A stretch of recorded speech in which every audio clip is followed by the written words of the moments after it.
Hello, Monica. Grand Rising, my love. Oh my gosh, it's so good to see you. I know you So, too. I want to introduce you to everyone. I was introduced to you from Dodash. So, Dodash is a lady here on YouTube that she inspired me to start my channel. So, we did the little hashtag. I did a little hashtag. Thank you, Dodash. And then somehow you found me, or I found you, but she inspired you as well, right? Correct. So you started Two telling, weeks after you. and then we've been like right there with each other. Um, I really enjoyed your channel and everything that you have to say. And I also love that you're a life coach and an extra Jehovah's Witness and a new YouTuber. Right. It was so many synchronicities. It was like divine intervention. It was. So I just want to tell you thank you so much for being there for me. You've helped me quite a bit, and we've been able to talk about YouTube and just life in general because you know that every life coach needs a life coach. Right. And so thank you so much, Monica. But I wanted what I wanted to hear from you today is I want to hear about your story first of all, and then I want to go into how you left, how you were able to leave the religion, and then also what led you to life coaching? Okay, Okay. I just think that would be so cool to hear about. I'm gonna make sure my volume is up. There we go. All right, take it away. Tell us about Okay. your life. Okay.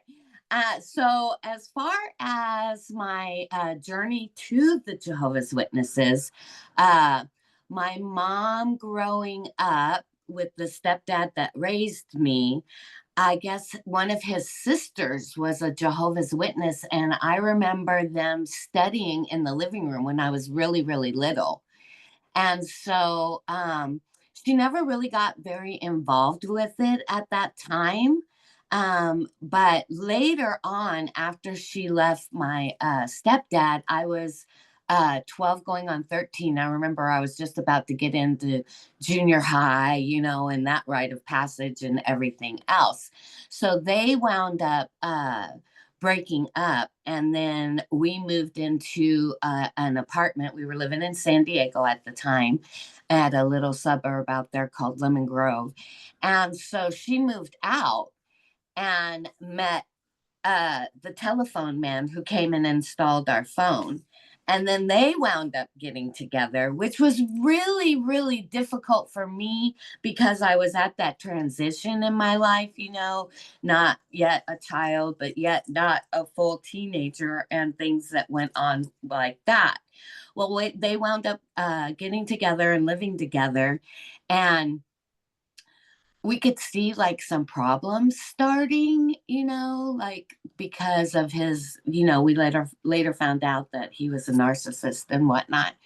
But she reached out to the Jehovah's Witnesses again when I was in high school, I believe, or right about to graduate junior high. So I guess I would have been like 14 going on 15. And I believe the reason why she reached out was that she knew that the Jehovah's Witnesses wouldn't stand for them just living together, and they would have to get married. And she thought maybe that would help their relationship. And so we all started studying, and then we became part of the organization and everything, and attending meetings and whatnot. And so that went on for 5 years, but it didn't stop the abuse at home. In fact, it still continued to escalate. And, we were going out in service and doing everything we were supposed to do and all that. And even then, I still had lots of questions, about the Bible and the teachings and different things like that. So I was always asking questions. And, they didn't like that too much because I was like, How dare I was you? like, well, I don't understand this part. Like when, God says, let us make God in, let us make them in our image. I'm all, who's us? Who is he talking to?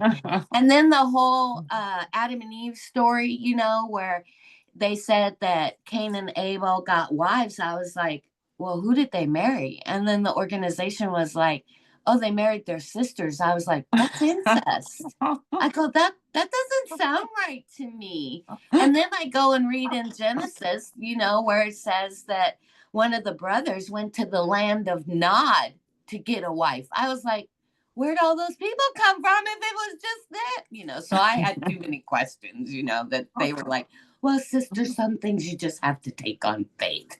We're not meant to know everything. I was like, but it's in the Bible, right? Right. So we did the whole conventions and things like that. I started driving, and I remember I got off work one time and I was hauling buns up to Escondido to go to a convention and stuff like that. And I just started to notice, like um when we would go to the meetings, we would all take up a whole row because we had a blended family, because he had three younger children and then my mom had myself. I'm the oldest, and then my sister. So we would take a whole row in the congregation, and he always wanted to sit up front. But it started to not sit well with me inside, because I felt like a hypocrite because of what was going on at home. And then we come and sit in the meetings like we're this perfect, happy family. And I just felt like a hypocrite. And so I started, talking to my mom, and we started talking. I was like, the elders have got to know what's going on, because it No. was starting to get physical. Oh, okay. That was going to be my next question is like the abuse that you mentioned. What was it? Yeah. Yeah, so it started out as verbal Mhm. and, just crazy stuff and whatnot. And I think that's where my empathic skills developed, because you have to be able to read a room immediately to know if it's safe for you or what kind Yeah. of mood he was going to be in or whatever, so that Yeah. you didn't rock the boat, and Mhm. change that and whatever in the environment. And so I realized later on in life that's where that skill came into play, because Yeah. it's a self defense thing. But I Mhm. had talked to my mom, and so we were at home one day, and it was just her and I and my sister. And she started telling me his whole background, you Mhm. know, because after when they told us that they were getting married, meaning me and my younger sister, we Mhm. both started crying because they had No. already gone to the courthouse and got married. Oh, you found out after the fact. So how long from the time that they met until they got married? I would say it was about maybe a year, Okay. maybe. I Uh-huh. don't I don't really So recall, they but they were they broken up. She had left him uh-huh. because of the abuse. Uh-huh. And so she had promised us, oh, it's just going to be us girls and we're going to be okay and Uh-huh. everything else. And then here he comes serenading her and, hiring mariachis to come sing with her, bringing her dozens of roses. And, she let him woo her back. And, there was something inside of me that said, this isn't going to work. It's just going to get worse, you Uh-huh. know? So So so when these two met, now they were both witnesses. Okay, your mom wasn't. nobody was a witness when Oh, they nobody. Okay, that's why No, no. that's why I was So just after they got together, then they decided. then my mom decided, because she could see that the relationship wasn't going the way that she wanted, because she Right. wanted Okay, to okay. get married. And she knew from studying before with the witnesses that that's not allowed to just live together in sin. You're going to either have Right. to break up or get married. So I think that's why she reached out to the organization again, Okay. was as a sense almost of control of the relationship looking back on it, right? Okay. Yeah, So, she thought so. yeah. So, and it worked because, Mhm. that was the first thing when they started studying. They were like, and he would study on his own, and then we would all study together. And then they would have a study with us, because they do it Mhm. individually and whatnot. So they did eventually break up for a time. And then my mom, because that was her pattern. They would break Mhm. up and then we would, move. And that was the first time that she had broken up with him and moved, and we got our own place. And so then they sat us down after they got back together and told my sister and I that, they had gone to the courthouse and got married. And I was just like, yeah, that was the look on my face, like, oh, okay. And then just tears, just streaming down my face because I was like, wow, you just changed our whole life, because now we were moving back in with them and whatnot. So we wound up getting a different house. And so my mom, her master bedroom had a window that faced the front of the house. And then the door to come out of the house opened, and you could, her window was like right there. And so we had been in her bedroom, and he was gone out in field service, I believe, or something. And we had a back door where the carport was. And so my mom was telling me his background and his story and everything else like that, because I had been talking to her about my biological father and different things and finding out more information about that. But excuse me. So I was 14, 15, learning how to drive, right before I learned how to drive. And so she was like, why don't you go check the mail? And I was like, okay. Well, I didn't know that he had pulled up into the carport and was coming in the back door as I was going out the front door. And Mhm. so I yelled back to my mom in the window. I was like, he pisses me off, like that to my mom. And then I go out and check the mailbox, and I come back to the door, and Oh, he's standing at the screen door with that shivering lip, flared nostrils, and that's when I knew it was a sign that he was about to go off. So I go to come back in the door, and then my heart just stopped, because here we are face to face with only a screen door in between us. And, his big thing was like, who do you think you are? You're just a child. You're not grown. What are you talking about? And everything. And who pisses you off? And something inside me, Elle, I don't know, mhm. I knew it was that line in the sand moment, Uh-huh. Uh-huh. and he was like, who pisses you off? And it just dropped out of my mouth. And I was like, you piss me off. And so he came out the door at me, and he grabbed me by my arms and pushed me up against the side of the house, which had a huge pane window behind me.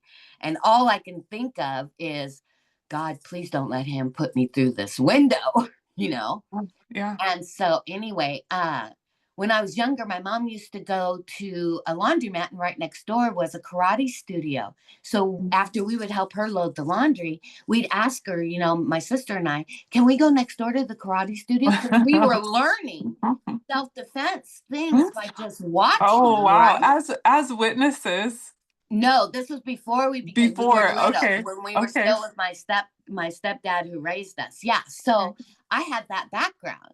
And one of the Okay. techniques that they showed us was, if anyone ever grabbed you by your Okay. upper arms, Yeah. you just bring your arms up and like Uh-huh. that, and you'll break their grip. So that was my natural reaction. I did that. And he was going to the gym and working out, and he just thought he was just, da, da, da, da, da. And so that shocked him that I broke his grip. And so then he grabbed me and he threw me down in the yard, and I landed on my back. And all this time I'm like, where's my mom? Why isn't she coming to the door? So finally I can hear her at the door yelling his name, saying, stop, stop, stop. And so I laid down. Something said, just lay there for a minute, just for a second, give yourself some time, right? Mhm. So when I stood up, I looked around, and all the neighbors had come outside. So now I had witnesses, right? And it's not the Jehovah's kind. It was like, pedestrian neighborhood witnesses. So And we were, going to the meetings and everything and acting like everything was fine and blah, blah, blah, blah. And in the meantime, all this verbal abuse was starting to happen, and it had already gotten physical. And so I got up, I dusted myself off. My mom was at the door, and he had gone back in the door because he saw that everyone was outside as well. And so, like, spirit inside of me said, this is it. This is the line in the sand where you draw, and you have to stand up to him. Otherwise, it's going to escalate and he may kill you, because he had Wow. threatened to shoot my mom before when Wow. she had left him. So, anyway, so I got back up to the door, and I looked at my mom because she was standing on this side and he was standing there, lips still twitching and nose still flared and everything. And I grabbed the screen door, and he was holding on to it like he wasn't going to let me in. And I was like, let me in the house. And he was like, I'm not letting you in this house. Da, da, da, da, da. And I looked at my mom and I was like, you better tell him to let me in the house. I said, because all these neighbors are watching now, right? Mm, And you mm, can't hide what's going on in the house because now you've brought it outside. So we got witnesses. And I said, if you don't let me in this house, I will call the police. And I said, who do you think they're going to believe, me or you? I said some other words because it was an interracial relationship, but he let me back in the house. And then I was, put on restriction. So I had to stay in my room every day when I came home from. But that took it to where I was like, I'm going to the elders. I'm sick of this. mm, And something inside of me knew that at that moment when I stood up to him, that it was over for me in the abuse that he was going to give me, because I stood my ground, which was something that my mom never did for us.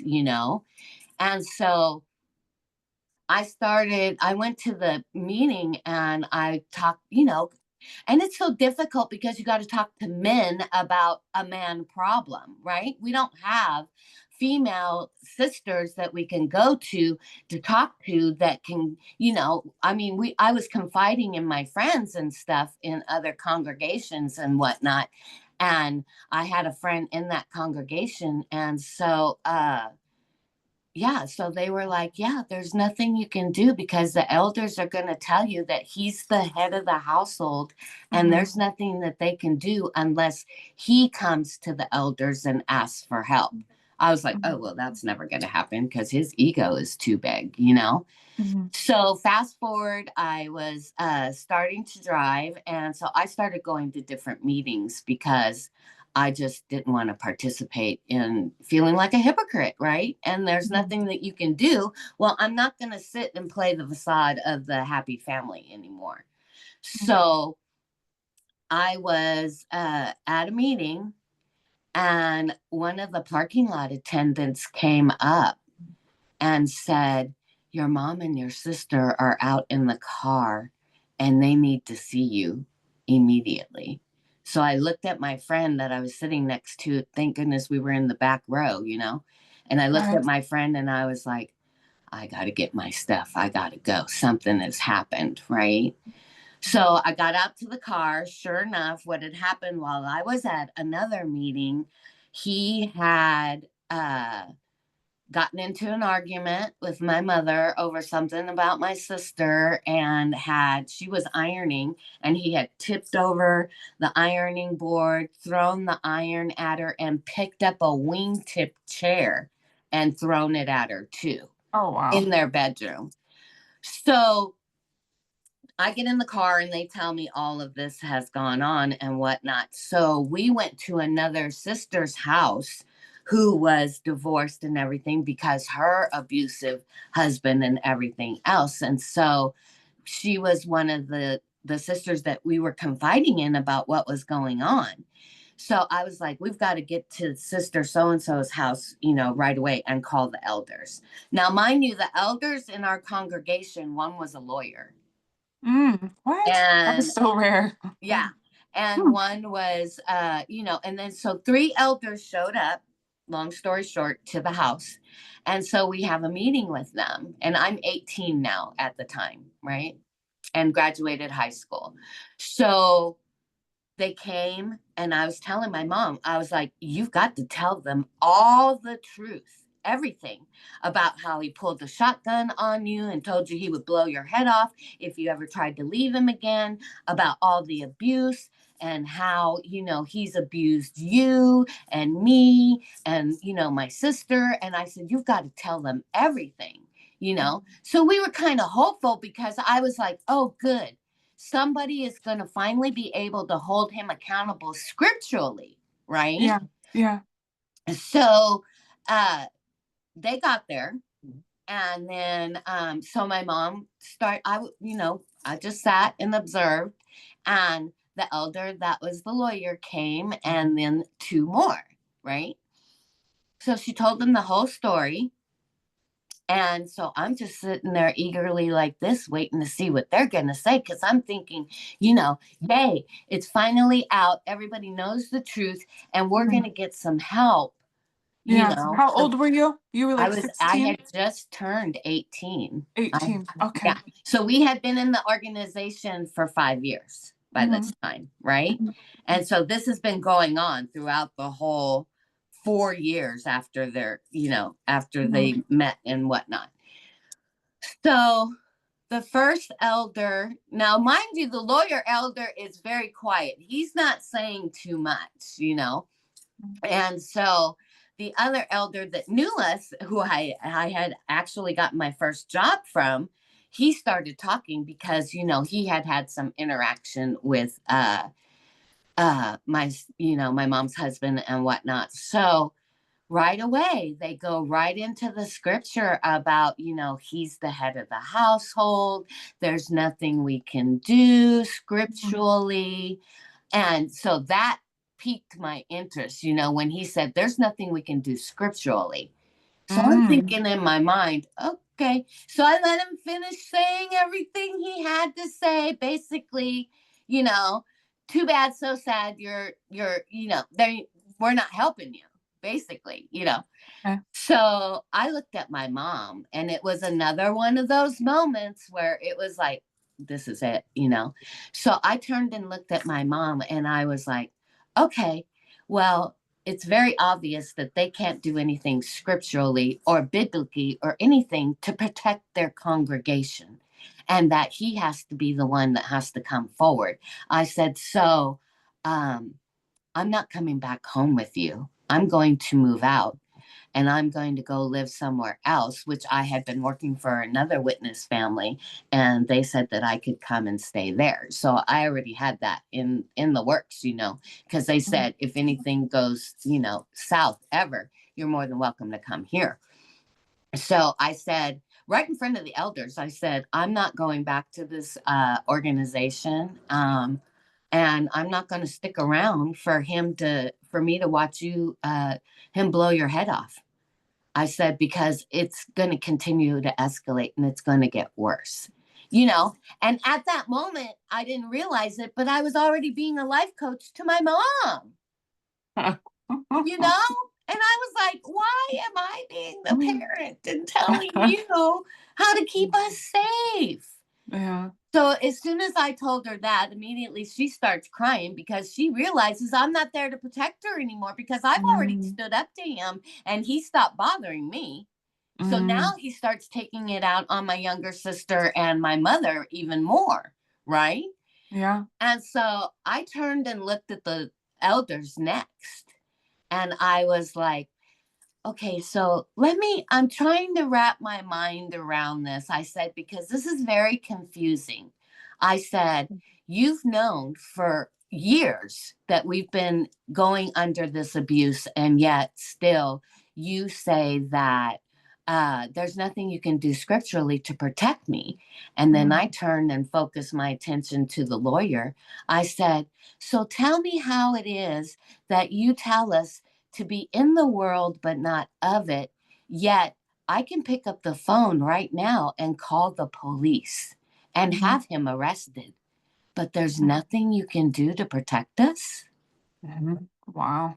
And the lawyer just looked at me like, she's got a point there, but I can't, I can't say anything because I've got to do Jehovah's Witness answers, right?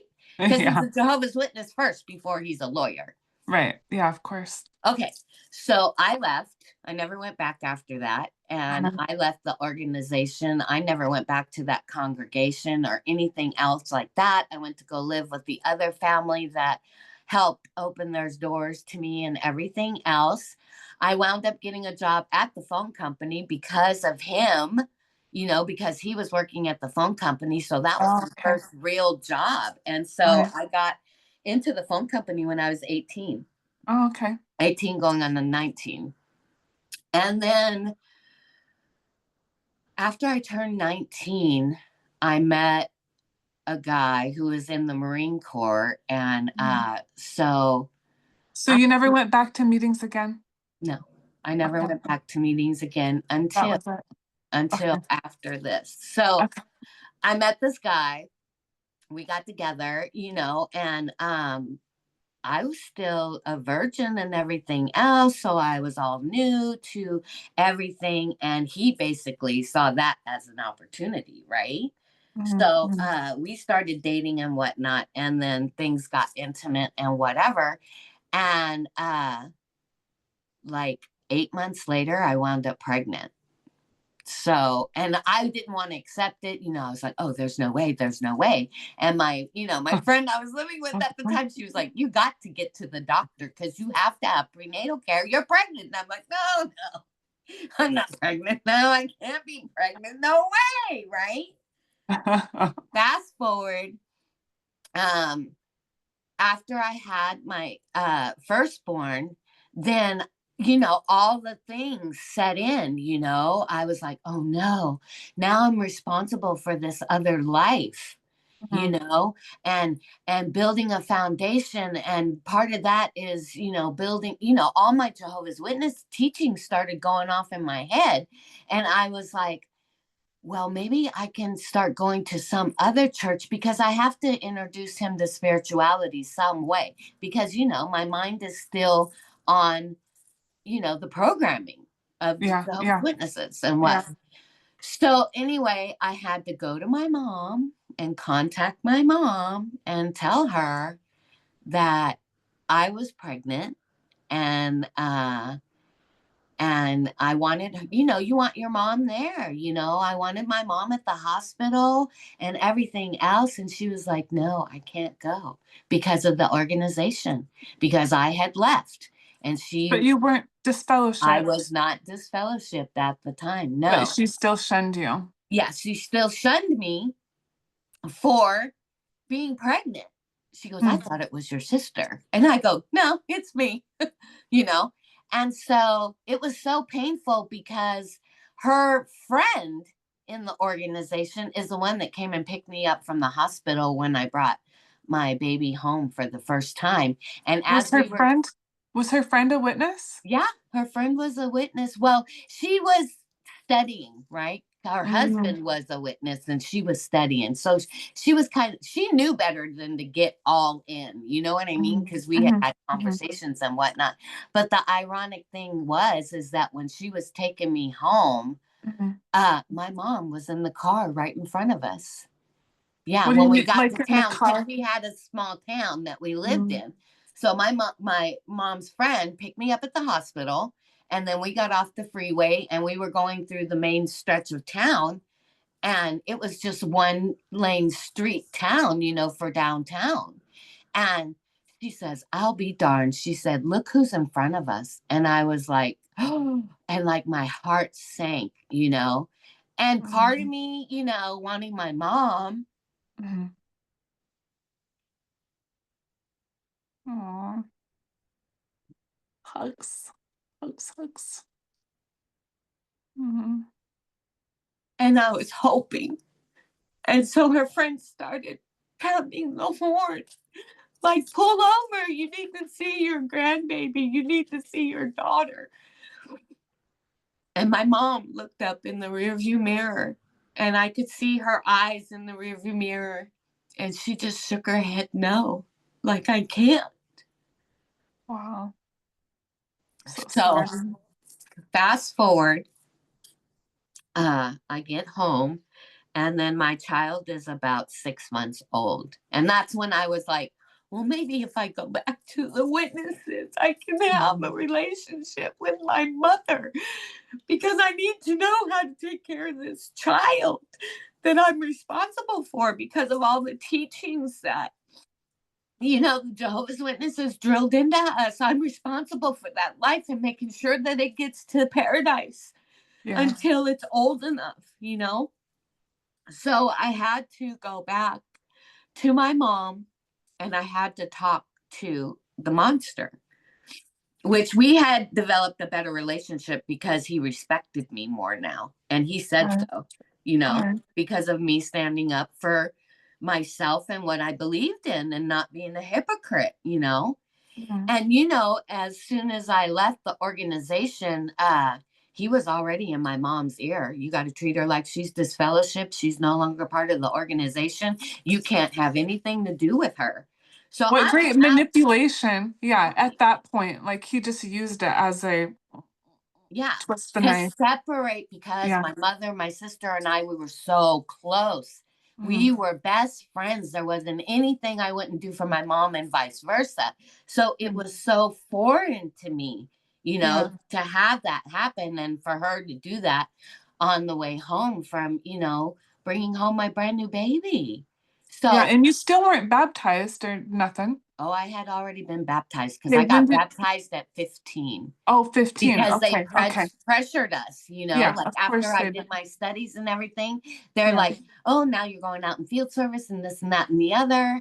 And right. so there was a group of teens of us. And so they were like, oh, the next step is for you to become baptized. Well, So yeah. at the next coming convention, we all did our dunk, you know. Wow. And they were Wow. like, Wow. oh, you're going to feel this, that, and the third. And I was like, I didn't feel any different. Me But neither. anyway, Mhm. oh, did the organization's attitude change now that you're baptized, right? Right. Okay, so fast forward back to You're I going have back to the now kingdom house. my child is about 6 months old, maybe Mhm. 3 months old. And so I contacted them, my my mom and her husband, and I Yeah. was like, I need to talk to you. And so anyway, and so he was a ministerial servant now, wanting to be an elder. Ugh. So anyway, so I go and I talk to him, and I was like, look, I talked to both of them, because you can't have one meeting without the other. So I'm at their home, and I'm telling them, I was like, look, I know enough about the studying and everything that I've done that I know I need to have some type of religion or spiritual teaching for him. So, what do you think would happen if I went back to the organization? Because I wanted that relationship with my mom, right? Mhm. Mhm. And so he said, well, I don't know. Let's go ahead and schedule a meeting with the elders. Same elders that came and met with us, when That couldn't help I you. left. Right. They couldn't help me. Mhm. But because he scheduled the meeting, the head of the household has reached out, right? So he goes with me to the meeting with the elder while my mom watches the baby, right? And so they go in and they start reading scripture and everything. And I was surprised because her husband actually stood up for me in everything, because he was like, look, she left the organization first. She's already been pregnant, Mhm. and she's already had the child. So Yeah. there's the only visibility of the sin, like that video that we watched the other day, the only Yeah. visibility of the sin is I have a physical child now. I'm not Mhm. pregnant. I have a physical child.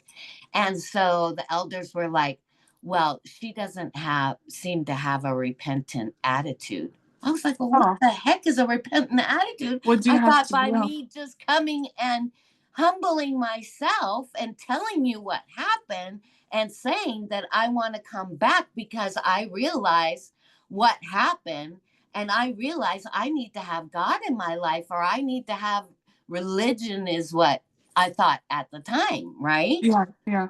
And also we'll link I'll link that video below Yeah, that you're referring to, but because so many women had experienced that in all religion and organizations, right? We have mm, no position held in the church. Women don't have any position. You know, no. it's like all the men have all the authority. And that just never sat right with me. I was like, how can a man counsel a woman? You have no idea. Well, you may have an idea, but you have no connection to me emotionally, spiritually, or whatever. You're just the shepherd of the congregation, Mhm, right? mhm. So they said, we're going to disfellowship you publicly. So at the next meeting, we need you to be there in front of my old congregation. Sorry, my alarm was going off. Are you there? Yeah. Okay. Uh, so they said, we need you to come to the next meeting, which was my original congregation that I went to. And basically, we're going to tell them that we're disfellowshipping you and why. And I was like, What do you mean? Why? because they said I didn't have a repentant attitude for my sins. Okay, so now when they made this announcement, they okay, go ahead. You tell Yeah. me. Okay. So I don't really remember all the details because I think I blocked a lot of stuff out because, that's how our brain works. We block trauma that doesn't serve us anymore, right? Because that was when my whole life took a turn. I thought my life took a turn whenever I had my first child, but it really took a turn when God rejected me, right? Mm-hmm, Because mm-hmm, that's what I mm-hmm, felt like. mm-hmm. Because it wasn't sitting right in my spirit. I was like, what do you mean? Like, me just coming forward and telling you my story and what I've done to 3 men, fourth Mm-hmm. if you include my mom's husband, Uh-huh. you know, and it was like, what do you mean I have no repentant attitude? And then, of course, they read all the scriptures, about if your brother falls away, then you have to stone them and treat them like Oh, a leper and all that stuff. And I God. said, well, what about because I was always asking questions. I said, what about the scripture about the prodigal son?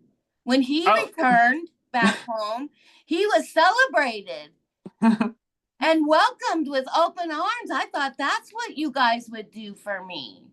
Mm-hmm, No, mm-hmm. we can't because we have to make an example out of you because you have visible sin, Oh, right? wow. Because you got a Visible baby. sin. Yeah, I yeah. didn't realize that was the term and that Mm-hmm. wasn't what they're saying, but I realize now after becoming an adult, becoming grown and whatever, I was like, oh, because you can see the product of what I did, right? But Right. all you guys that are all in the congregation, all the elders, children, and everything else that were sneaking around and meeting up and making out in the park and all this other stuff and having sex and they're the elders' kids and all that stuff, that's not visible sin. Right. So it's okay. So it's okay, right? Right when you have really need the support, you need the help, you need your Exactly. family.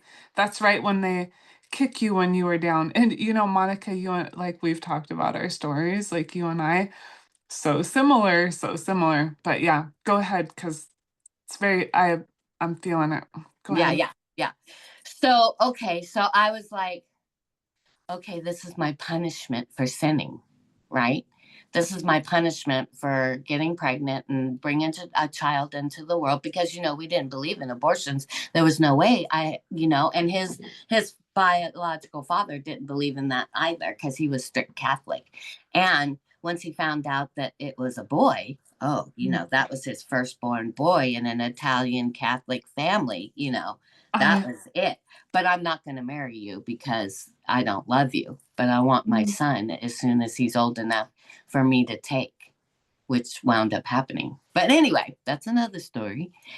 So I part go to two. the congregation, to my old congregation. Now, mind you, they haven't seen me in years 4 or 5 because I years, was right? 21. I left at 18. Uh, Uh, And Okay, so I left at 18, and I had got pregnant at 20, and then had my son at 21. 3 years, yeah. Yeah, so I Mm. had gone, and I was a prodigal lost daughter of, Lamar congregation. So I'm gonna put it out there now. You guys know where I was at. So anyway, I go in and I was like, all right, let me just take my punishment, because I was like, isn't that a repentant attitude if I'm willing to sit up in the congregation and let you make this huge announcement to the whole people that have watched me grow up, right? Yeah, so were you sitting there, or did you block this part out? Like when they made that announcement, Monica has been disfellowshipped. Were you sitting there in the audience with your son? Yes. Wow. Yeah. Because that wasn't the first one that I had seen happen. So I kind of knew what to expect, because there was another gal that got pregnant um, in a congregation in Northern California, because my mom had to send me and my sister to go live with my uncle in Northern California, who was a Jehovah's Witness, because my mom's husband had beat us so badly that we couldn't go to school. We had bruises and everything all over us. And I was in high school, and my sister was in junior high. So there was a sister in that congregation who had the similar circumstance, which So you was a knew. prelude to what I was going to go through, right? So Wow. all that's playing in my mind after we had come back, and it was my turn, right? So I kind of Wow. already knew what was going to happen. And just to sit there, and then, I sat in the back row, with my child in the little car carrier, sitting next to me and whatnot, because back then in those days, if you had babies during the meetings and whatever, you had to go into another room because they didn't want to hear that baby. Oh, you had Yeah. like a nursing It rooms, was right? just it was the book room and where they sold the books and everything from, but it had sliding glass doors and a door and a window shutter, over the counter, to where you Uh-huh. could close that area off and you couldn't hear as much, but it had a speaker in there, to where you could keep your kids, let them run around, because who can sit for 4 hours when they're that little, right? So I had to sit out into the congregation. I sat in the back row, I believe, and then my mother sat next to me, and her husband sat next to her. And oh my God, I thought he was going to lose his self, and just really be upset about it, because this was bringing shame upon the head of the household, right? But surprisingly enough, because of the respect that he had built up for me from standing up to him and everything, he was like, I'm going to support you. And I don't think what they're doing to you is right. He goes, I'll be Oh. there and I'll support you. And when we had the meeting with the elders too, he goes, I don't really think that you can judge her like that, saying she doesn't have a repentant attitude, because Hmm. she's here telling you what happened and telling you that she wants to come back to the congregation. And her and I had a meeting before, and she was the one that suggested we come and have this meeting. So Uh-huh. how is that showing that she doesn't have a repentant attitude? But then there, So were they talking to you at this time then, or was it like very little? Like, say your parents, because, so now you're disfellowshipped. So are they talking to you because you're family, or well, what? before Tiny bit? before when I left home, all communication was cut off. They were treating me as if I was already disfellowshipped then, Or because I dead, left, right? you know. Hmm. And then so when I went back, because I wasn't disfellowshipped, I went back to my mom and her husband and told them, Yeah, yeah. But I after, want to come back to the organization. What do you think I should do? mhm, yeah, And then that's when he suggested, oh, I'm a ministerial servant now, and I'll be able to help you. So let me talk to the elders and set up a meeting so we can go talk with them. And right. then that's at the meeting when they said, we don't think you have a repentant heart. Yeah, And I was yeah. like, and you know me, another question. How can you tell my heart? Only God can judge my heart. How are Oh, you because judging my I heart? think they must have said a prayer or something. Mm-mm. So here That's we what they are at say. the We have meeting. to pray. We're at this fellowship meeting time, Right. right? So they go through the whole thing, and I'm like, oh man, because I know it's coming. And everybody's looking at me because this is the first meeting I've gone to since I left, right? Right. And so when Wow. I waited to come, they told me, they were like, don't come in until after the meeting has already started because we don't want you fellowshipping with anyone, right? Wow. Because as soon as I would have walked in the door with baby in tow, everybody would have been like, oh my God, Mom, Sister Monica, how have you been? Where are you at? Because they wouldn't have known if I was married, got married, or Right. whatever Right. happened. So they didn't want me talking about nothing to the congregation. Right. Mhm. So I came in late. I waited until after the singing was done, and I sat through that whole meeting. And I mean, people, how small congregation, man, and everybody to my left and to my right sent the telegram all the way to the front with the, Monica's in the back. Monica's in the back. What's going on? What's going to happen? Because all of a sudden I pop up after the meeting has With already the baby. started with Hmm. baby plus my mom plus her husband, right? So then they get up, and I think I just kind of like, I remember, how you get sparkles right before you're going to pass out, Yeah. and you see sparkles or whatever. I remember that sensation coming over me like, I'm going to pass out. And I was like, no, I need to stay present, just breathe. So I'm doing breathing exercises back in the back row because I know when they get up for the announcements at the end, that's when my hammer is going to slam down, and the shunning shall begin, you know. Wow. And then let's sing a song. So yeah, so they get up and they say, we have some announcements to make. Sister Monica has come. There's been some situations I'm sure you can see. And so the What? elders No, no, leading, no. Wait a second. They said, I'm sure you could see. yeah, the They situation. really said that? Yeah, as far as I remember, you know. So anyway, and so we've had meetings with her and brother, and his last name that was my mother's husband, and da da da da da. And we've had meetings, but unfortunately, we're going to have to disfellowship her. So therefore, then they go into, reading the scriptures on how you have to, what disfellowshipping is and how you should treat them and shun them and treat them like a leper. And, in the old days, they stoned you for this stuff and that, that, that, that, that. And that's the exact look I had on my face. Like, how is this God? Because when my friend who shared the video that I shared with you yesterday, when she Mm-hmm. was talking about the video on her TikTok, she made the most powerful statement.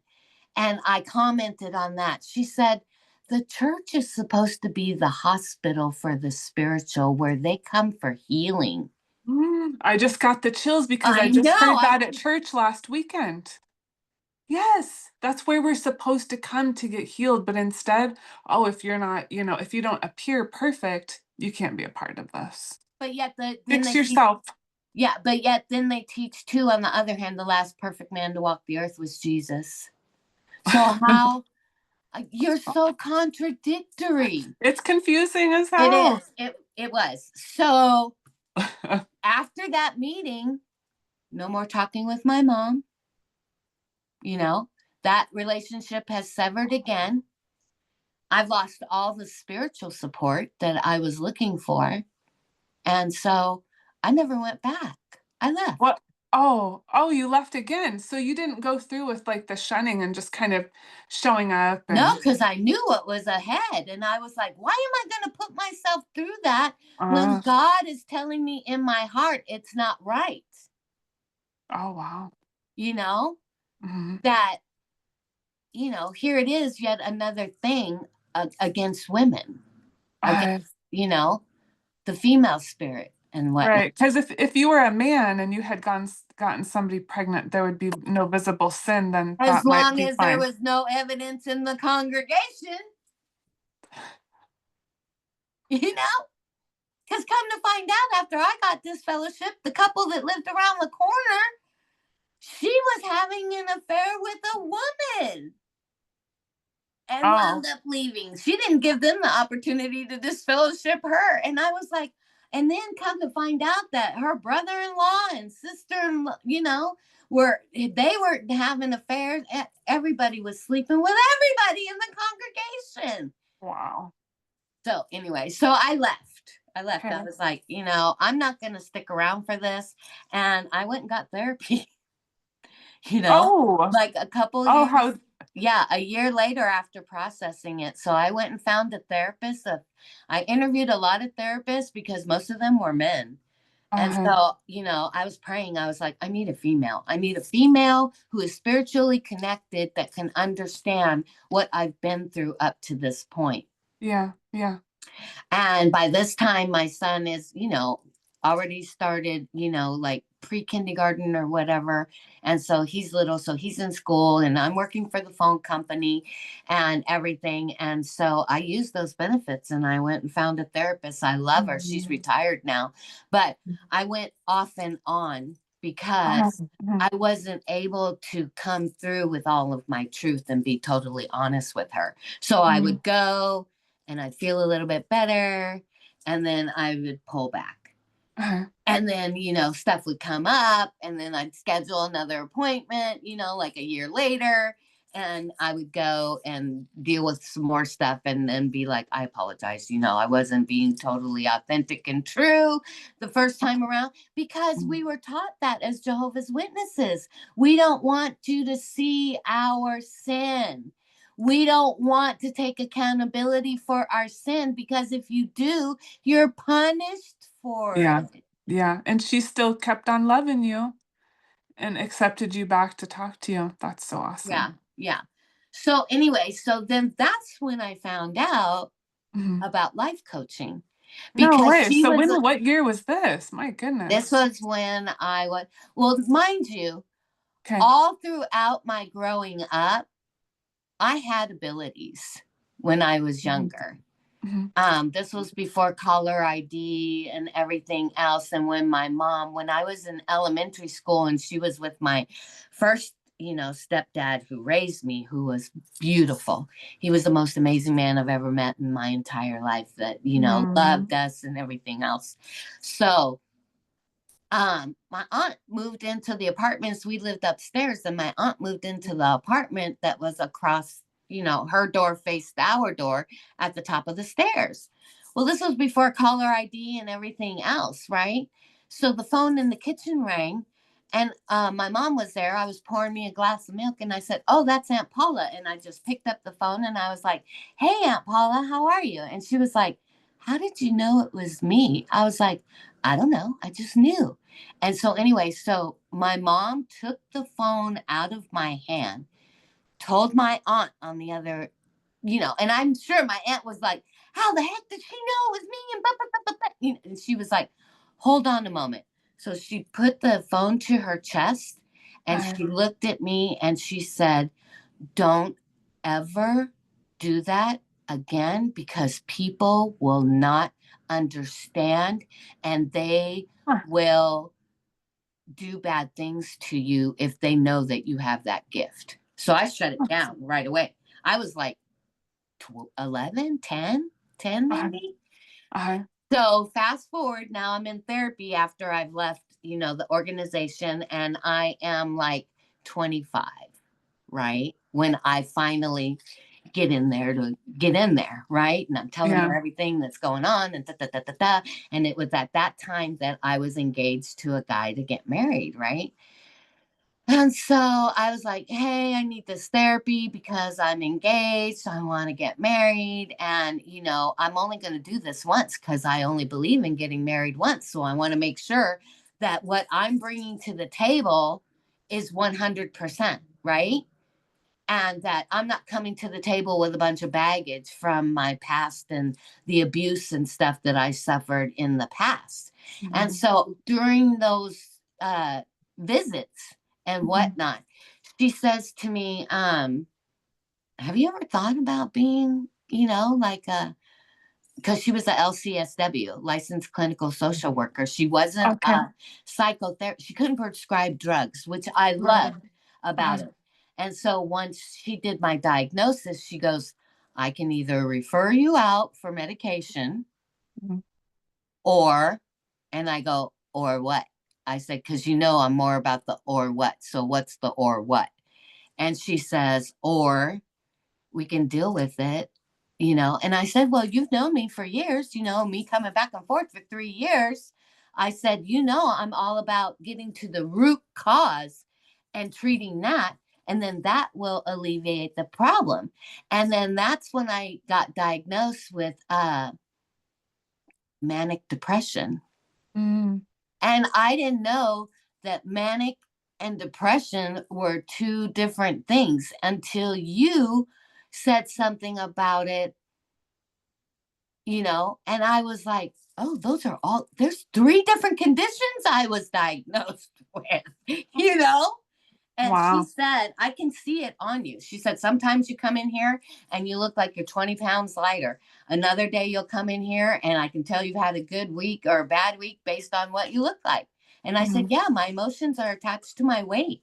I said, I've Mhm. told everybody, I said, once I'm happy, you're going to see the old me come back, because we put on that weight as protection.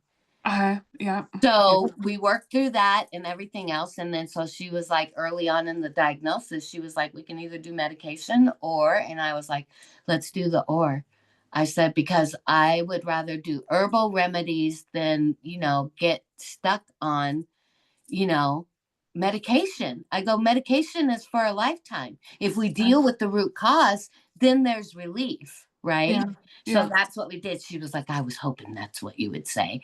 And so then we started talking about, what an LCSW is and everything else. And I told her, I said, I think I would have a problem with that. I said, because I want to take people into my home physically to Oh. help them and Mhm. had done so.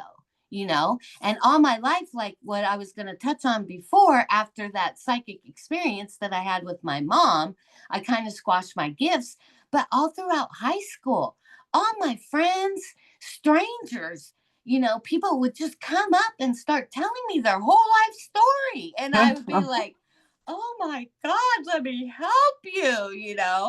And it started early on, like what I said. I was life coaching my mom as a Mhm. teenager without even knowing it and whatever. But what I came to realize later on in life was that's because I was a light worker. And that's Mhm. what my mission was to come here and help Earth.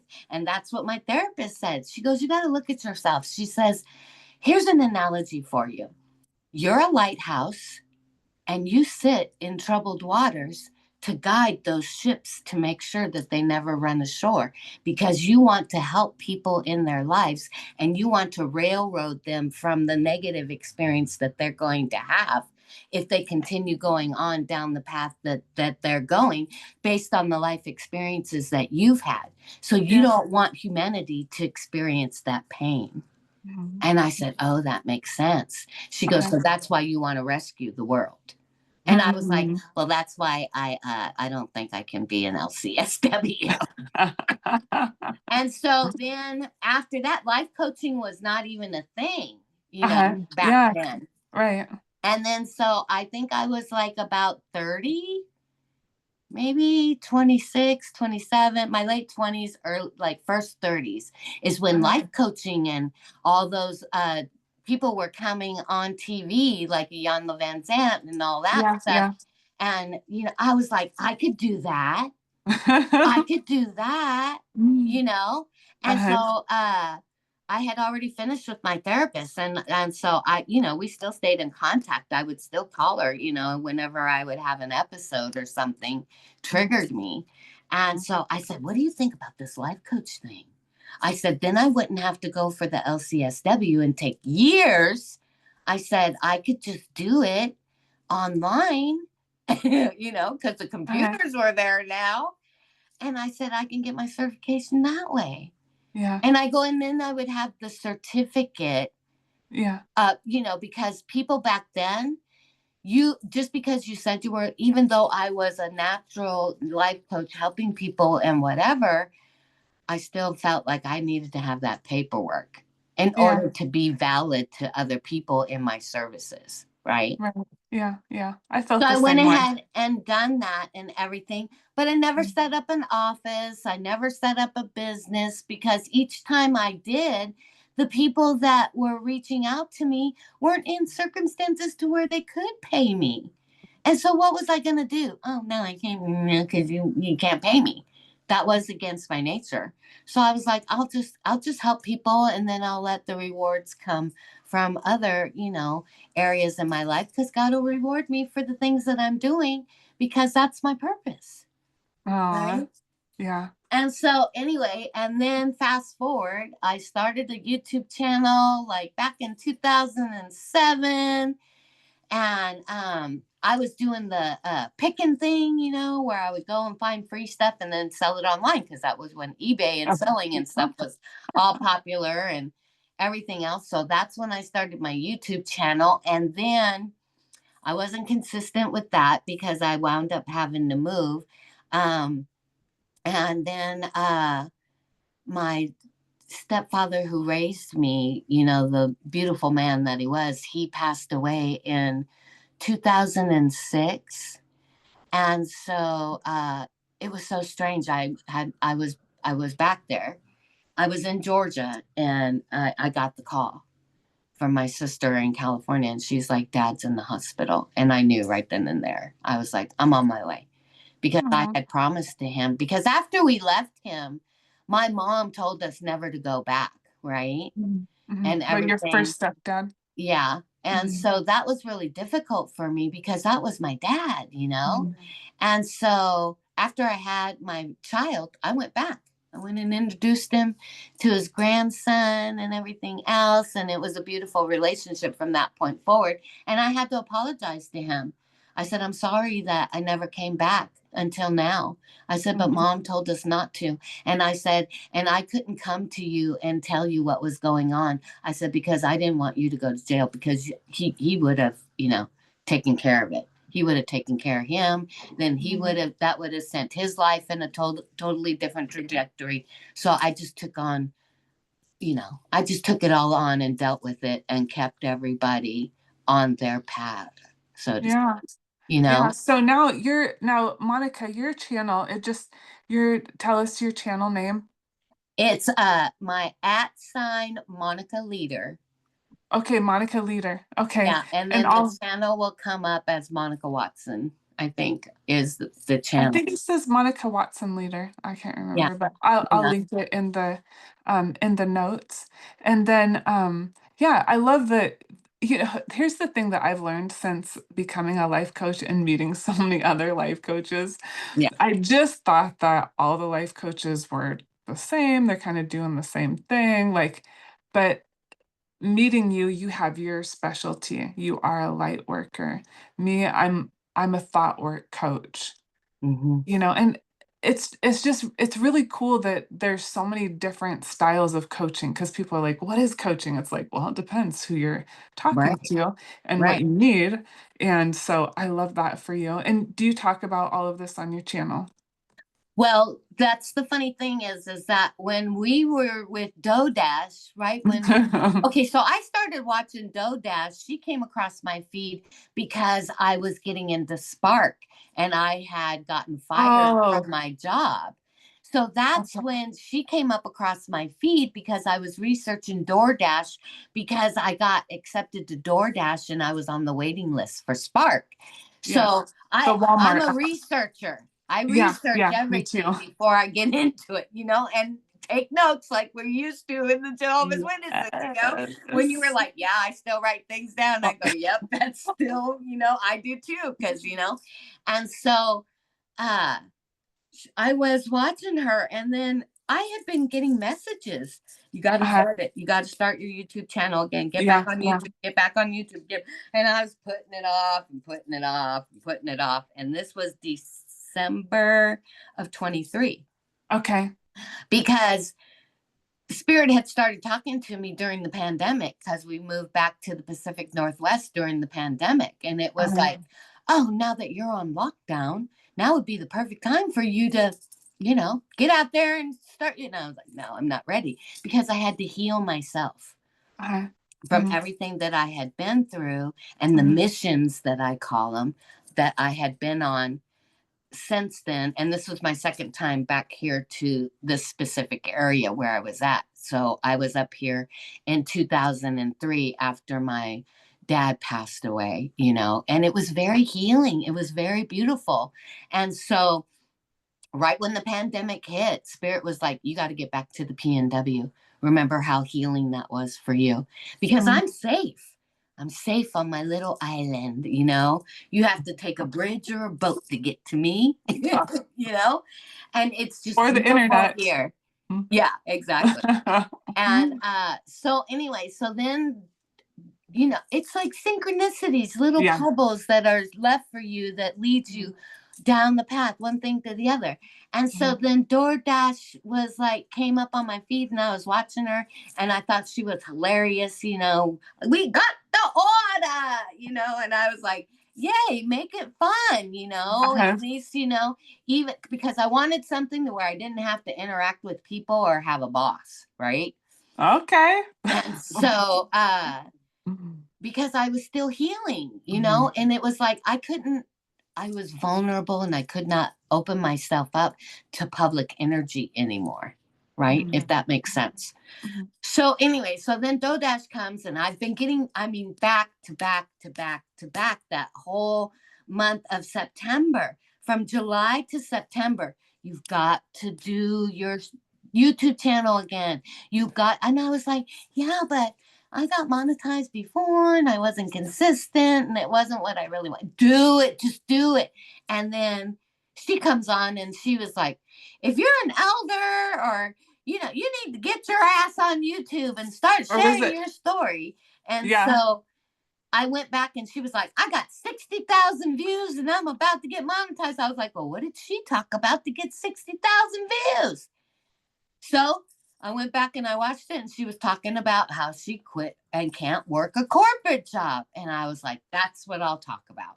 So my first couple of videos was talking to her.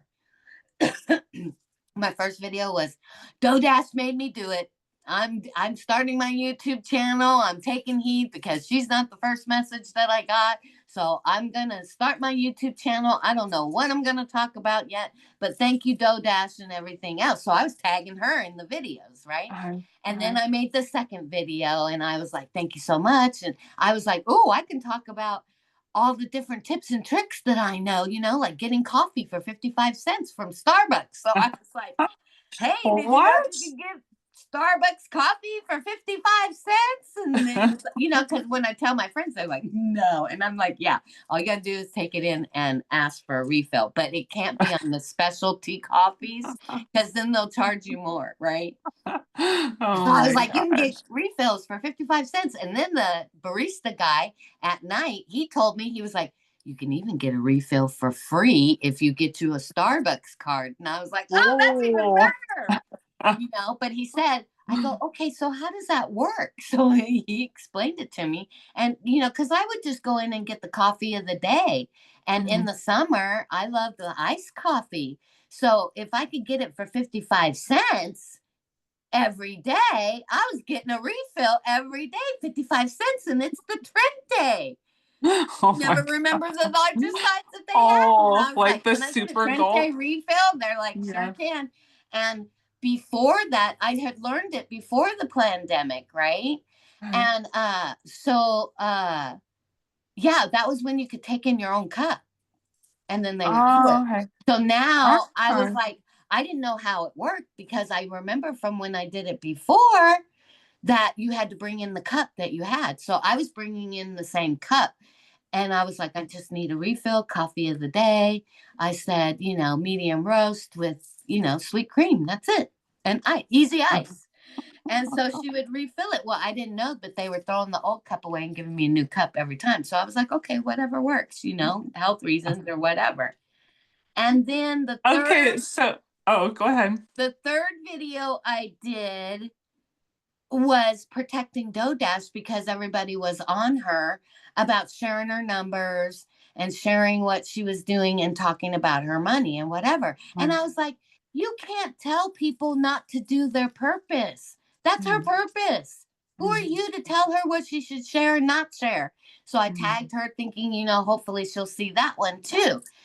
So then that was when she was talking about, y'all, my video is at 40,000 views. And I was like, what the heck is she talking about for 40,000 views? And that's when I went and watched the one where she said she was talking about how she can't work a corporate 9 to 5. And Uh, so I did a video there in my car while I was waiting after I did Spark for that day.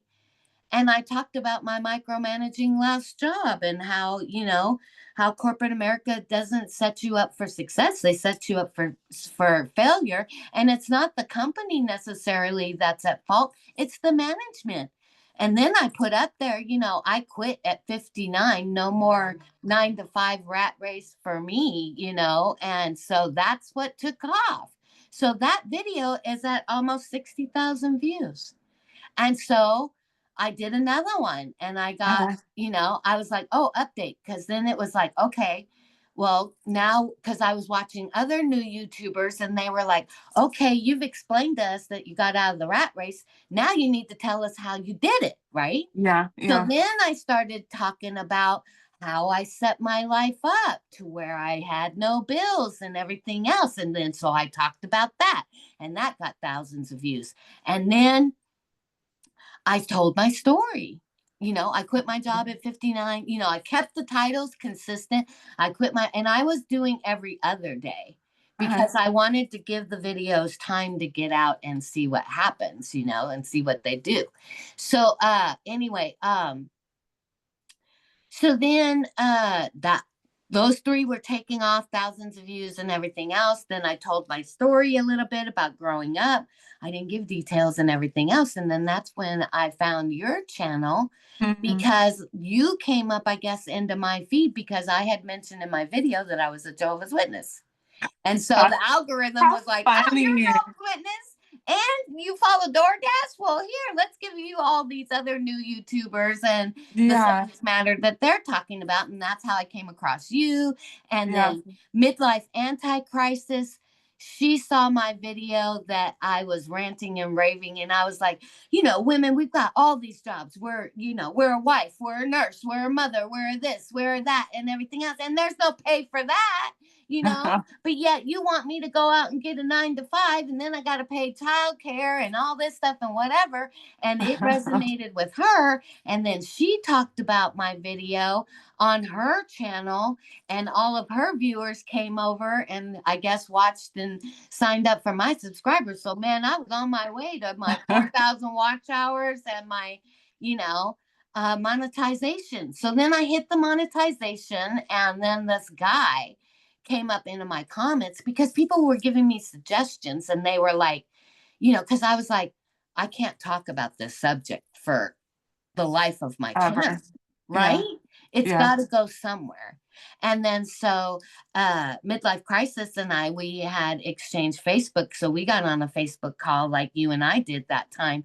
And Mhm. so I was talking with her, and this was right before the holidays. And I was like, I don't know where I'm going to take this channel because I've already talked about everything that I can talk about.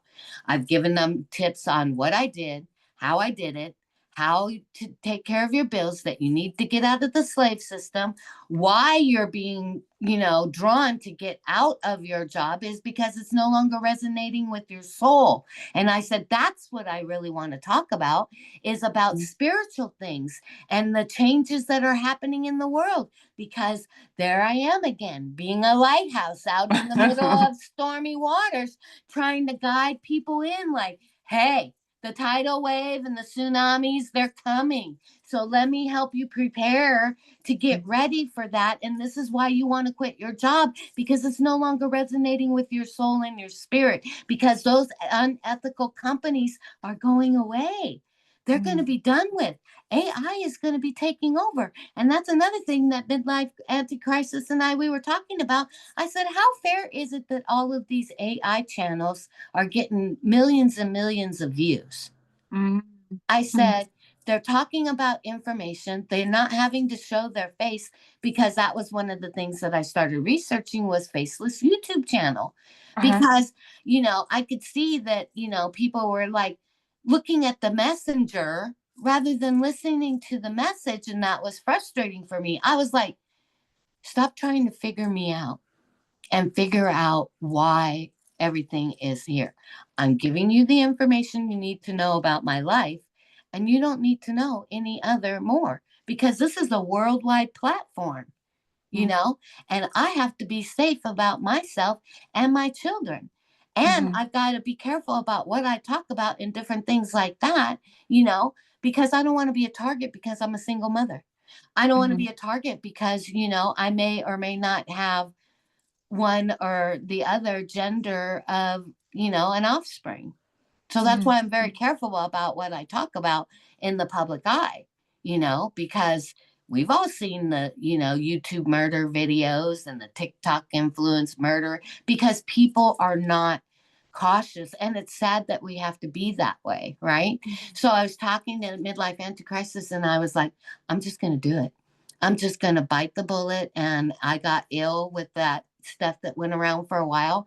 And so I didn't do a video for a week.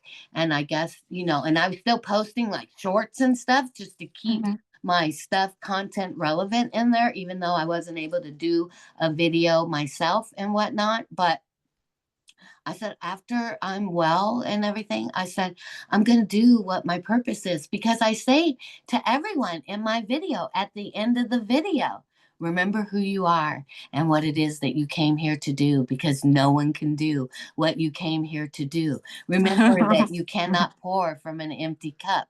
And I hope I was able to fill your cup just a little bit out of mine today. And remember to be kind to yourself first and then others, and then have a great day. And I'll see you next time. Right. So I was like, that's what I need to talk about. If I'm telling other people to remember who they are, I got to tell them that I remembered who I was, Aw. you know, Yeah. Yeah. and lead by example. And so Mhm. stop talking about the spiritual things that are coming up, because we're in the tribulation. I mean, what was the one thing that we learned and kept from the Jehovah's Witnesses is that we know that Bible from Genesis to Revelation, because they drilled that into our heads, and it made me a Bible talk leader over a single mom's ministry in another denomination church. After I left the Jehovah's Witness, they were like, oh, you know your Bible so well. Yeah, we want you here. We want you in leadership. Plus, you know how to go out and preach your faith and recruit. Okay. And you're a single mom. Oh, yeah, you can run this ministry. So I got kicked. I left there too because I was asking too many questions, because they said we needed to share our faith with smart people.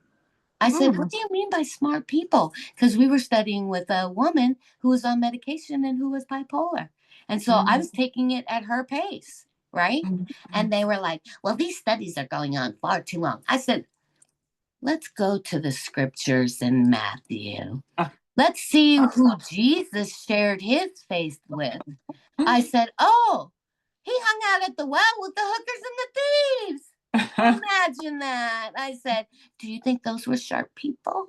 And I was like, I can't do this. I just can't do that. So I So, left there too. So that's where the trajectory is going for my channel, is because I yeah. want to be the lighthouse and I want to guide people in to the paradise earth that we were promised. Oh, I love it, Monica. I love your channel. I love how you're just you. You're so full of life, and you light me up every time I talk to you. You do have a light about you. So, thank you so much for being here today. I thank you for this opportunity. I love Yeah, you. I love you too so It's like much. that kindred spirit. Just everyone has been drawn together because this is our time. We have to It help is. people. It is. We It have to is. help them with all the knowledge and the experiences that we've had, and share that to help them. Yeah, I love your wisdom, and I also love the part of your story that it's like, you weren't a witness for that long, but man, it sure did have an effect on you. And so I think this is a great testimony to, to recovery and what you can do with your life, and that we can get better. And because we have been through so much, Yeah. we are such a light to so many people that really need the help. And so I'm Yeah. gonna put in the show notes like ways that people can get a hold of you if they want to connect with you. Yeah, Okay. definitely. Yeah, Yeah. all my information on my first videos in the description is my email address, Pure Life Enterprise LLC at gmail.com. If you Mhm. need coaching, if you need energy work, healing, I'm also Reiki certified. I never became a Reiki master because in order to be a Reiki master, you have to teach it to two other people. And I was Oh, just interested in the certification so I could okay. have the certificate for, doing the energy work that I do. Awesome. And so, Awesome. yeah, so I'm open, I have an open door policy, Mhm. if you need guidance in what navigating these times that we're going through the shift, it doesn't Mhm. matter which shift you're expecting, but we're already going through it, and I'm Yeah. so glad that, we got the opportunity to reach out and talk to each other. And, you know, I got that, as soon as I saw what you were going through and your changes in life, I was like, oh, honey, let me talk to you. I could feel it. I was like, I need to reach out Mhm. to her. I need Well, to it was talk so with her. funny because just the other day, I'm like, I need to talk to somebody. Who is it? And I'm like, Monica, So, yeah, thanks for That's good. helping me. You're Yeah, very I welcome. appreciate you so much. You're very welcome. Because as we share our light with others, then they can pay it forward. And all of our needs will be taken care of if we're doing our work and our Yeah, purpose, living our life on purpose. yeah. We're changing the world. One person at a time. All right. Love you, All right. girlfriend. Love you too. Thank Thank you. you. And I hope to see you again soon. I'm going to go watch your Armageddon video now. Oh my gosh, me too. Yeah. Okay. I All love right. you. Bye, hun. Love you Okay. Bye. too. Love to you all. Bye, my Mediposas. Oh my goodness. Okay, let me stop that. There we go.